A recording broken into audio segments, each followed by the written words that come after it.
right, so thank you everybody for joining us.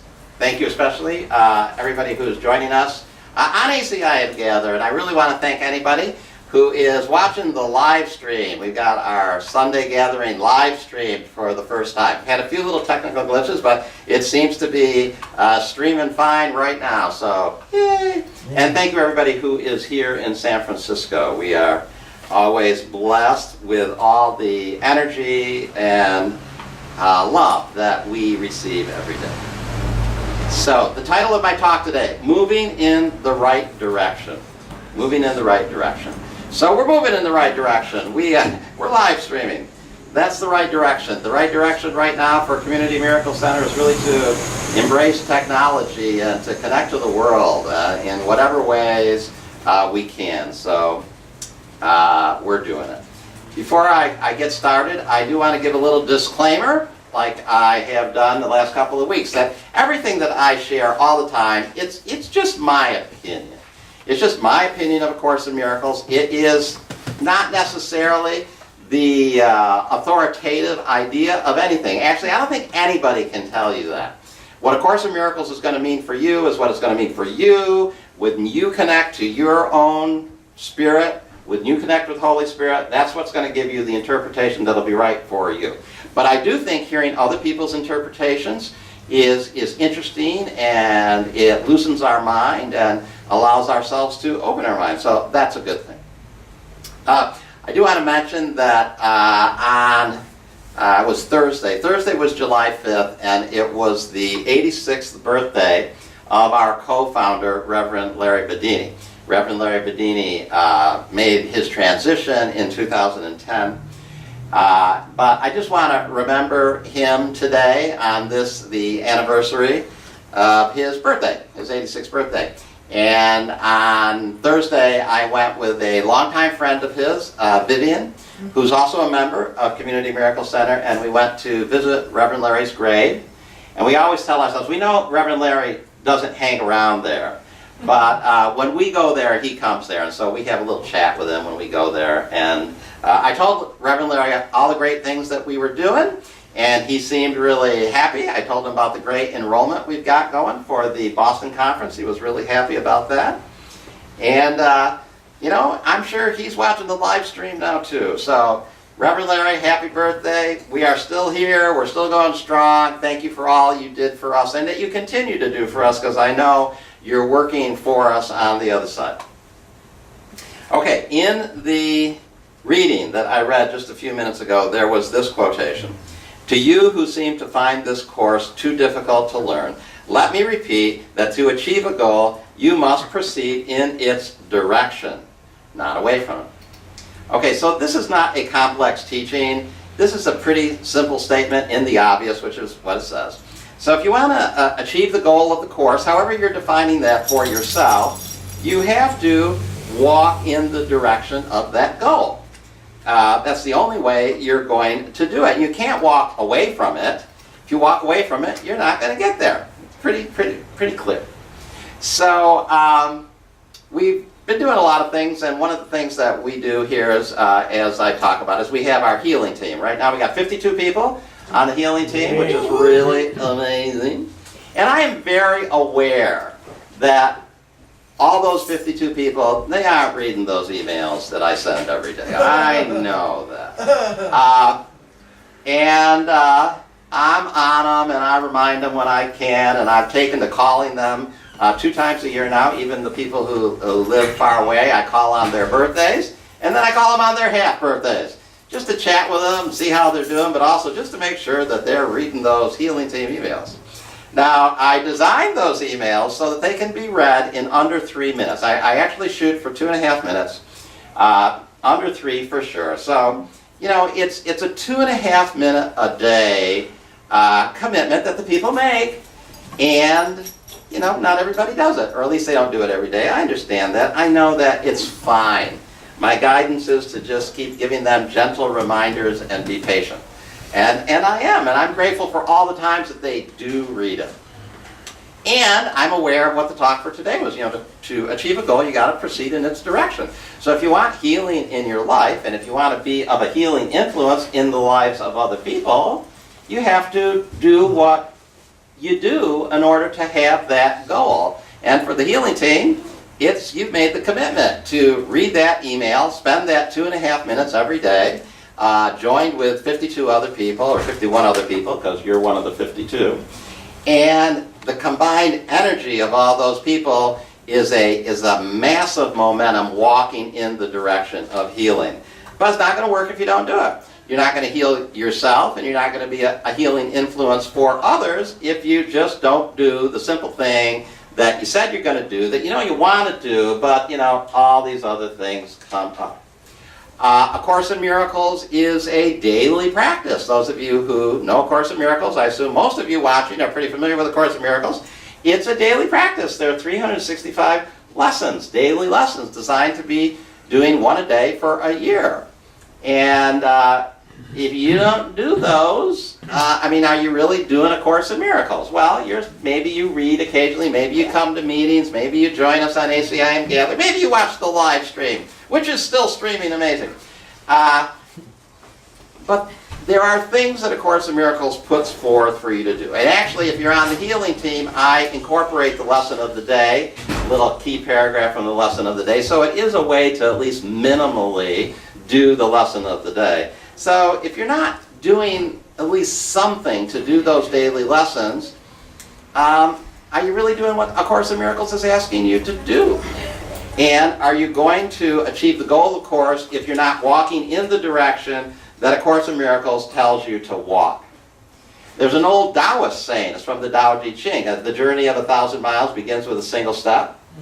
It surely does begin with a single step, but it has to be a single step in the right direction. It doesn't begin with a single step in the opposite direction.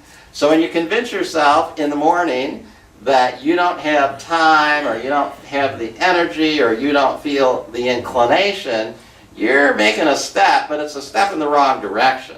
You want the goal of A Course in Miracles in your life, you want healing, you want peace. The Course tells you this is the way to achieve it the best you can. Keep walking in that direction, even if it's just little steps. I don't do the 20-minute meditations that A Course in Miracles seems to ask us to do. I'm really blessed if I can do 5, but I do try to do 5 minutes, and sometimes maybe just a little bit more than that. So, I do what I can, but I keep taking steps in the direction of that. So what is the goal of A Course in Miracles? Well, that's going to vary a lot from individual to individual. Obviously, A Course in Miracles says the goal is peace. Peace of mind is at least one of the goals that the curriculum has. I actually believe that the curriculum has the goal of us manifesting healed bodies. I say that boldly and unabashedly. I know there are plenty of people in the Course in Miracles community who think that is not the goal, and that's fine. You can have whatever idea of A Course in Miracles goal that you want. But I do think manifesting healed bodies, both our own bodies and other bodies that we see as healed bodies, is one of the goals, and I am moving in that direction. Now, it is said all over A Course in Miracles that the body is healed by the study and the practice of A Course in Miracles. I've got a couple of quotes. Thus is the body healed by miracles, because they show the mind made sickness and employed the body to be victim or effect of what it made. Could anything be kind of clearer than that? Thus is the body healed by miracle. I don't know. You can interpret that some other way, but really, it's English. So, you have to kind of make English not be English in order to interpret that a different way. Thus is the body healed by miracles, because they show the mind made sickness and employed the body to be victim or effect of what it made. The mind makes sickness. The mind can unmake the sickness. The body is healed by miracles. I am dedicating myself to manifesting healed bodies, both my own body and the body of others. I see this as the body, meaning the global body. It doesn't say my body, thus is my body healed by miracles. It says the body. So I think it means every body that we see. Another quote, now is the body healed because the source of sickness has been opened to relief. Okay, now is the body healed. I guess you can interpret that to mean something other than the body is healed, but why? I don't know. It seems to be English to me. Okay, here's another one. His dreams are happy and his rest secure, his safety certain, and his body healed. because he sleeps and wakens with the truth before him always. He will save the world because he gives the world what he receives each time he practices the words of truth. So when we practice the words of truth, and when we practice what A Course in Miracles is telling us to practice, and when we walk in the direction continually, not away, but continually towards the goal that A Course in Miracles is giving us, we can expect, I believe, healed bodies, both our own and those of others. So, as I said, I see people arguing against this, and I see it all the time. I'm an admin for a very large Facebook A Course in Miracles group, 14,200 people in that A Course in Miracles groups, and there's intense, heated discussions in that group all the time. And there are a lot of people in Course in Miracles community who think any even mention of the body being healed, and you're off track, you're focusing in on the wrong thing, you're making the body real, and I appreciate and I accept that there are people who study the Course in Miracles that have those ideas. But to me, it's a form of cognitive dissonance that I just kind of don't understand. Cognitive dissonance is defined as the state of having inconsistent thoughts, beliefs, and attitude, especially relating to behavioral decisions and attitude change. So it just seems inconsistent. How can you read all these ideas in A Course in Miracles? I just picked 4. How can you read all them? And they're literally probably hundreds of direct and indirect inferences about the body being healed. How can you read all them and make them not mean that? That's a form of cognitive dissonance in my book. And I don't think A Course in Miracles is promoting that cognitive dissonance. I got one more. The body can be seen as not your home, but merely as an aid to help you reach the home where God abides. With this as purpose, is the body healed? It is not used to witness to the dream of separation and disease. So if we accept the purpose that A Course in Miracles gives us, which is, don't see the body as your home, just see the body as a means of helping you reach the home where you are with God. If you really just saw that as the purpose of the body would be healed. Now, I understand, as I said, that there's not only people who don't think it's about bodily healing, but there are people who would just deny all their bodily experiences altogether. The body deniers. And the body deniers. They deny the body, they deny the world, the deniers. There's this quotation. Those who do so, which is deny the existence of the body, are engaging in a particularly unworthy form of denial. Not only is A Course in Miracles not about denying the body or denying the world or denying our existence or our belief in our existence and our experiences of the body, it tells us that it's a particularly unworthy form of denial. I mean, it's really telling us don't do it. Don't deny the body. Don't deny your experiences of being a body. Don't deny the world, and don't deny your experiences of being in the world. It's particularly unworthy of you to do that. And that is not, at least my view, not what A Course in Miracles teaches. And if you're going to achieve the goal of the Course, don't you need to walk in the direction that the Course is putting forth? Do you want to achieve the goal of the Course, but you're going to metaphysically, symbolically explain away kind of half of what it says? I think that's walking in the other direction. I don't think that's walking in the direction of A Course in Miracles. I think that's walking in another direction. And that may fit with some other spiritual disciplines. And I think a lot of people try to combine spiritual disciplines, a little bit of A Course in Miracles, a little bit of Advaita, and maybe you'll have something meaningful. I don't do that. My spiritual discipline is A Course in Miracles. I do read other things, and I see A Course in Miracles reflected in the other things. But the other things are the other things. They're not A Course in Miracles. And there are certain ideas in those other things that don't reflect what's in A Course in Miracles. And when that happens, I always side with A Course in Miracles because A Course in Miracles is my spiritual discipline. As I frequently say, when A Course in Miracles says anything about the body, you could easily just substitute the world for that. Because the body is healed, the world is healed, thus is the body healed by miracles, thus is the world healed by miracles. you could easily do that. And that's because in many ways, the world really just is our body. The world is our larger body. That's why that song, We Are the World, was really just an amazing song that spoke the truth. We are the world, literally.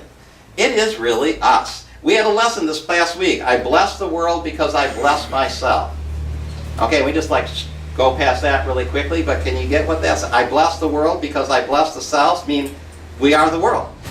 The world is myself. If I bless the world, I am blessing me because I am the world. So if you're one of the world-denying people who are interpreting A Course in Miracles in a world-denying way, you're denying yourself, and that's why A Course in Miracles cautions us not to do that. Do not do that. Do not deny yourself.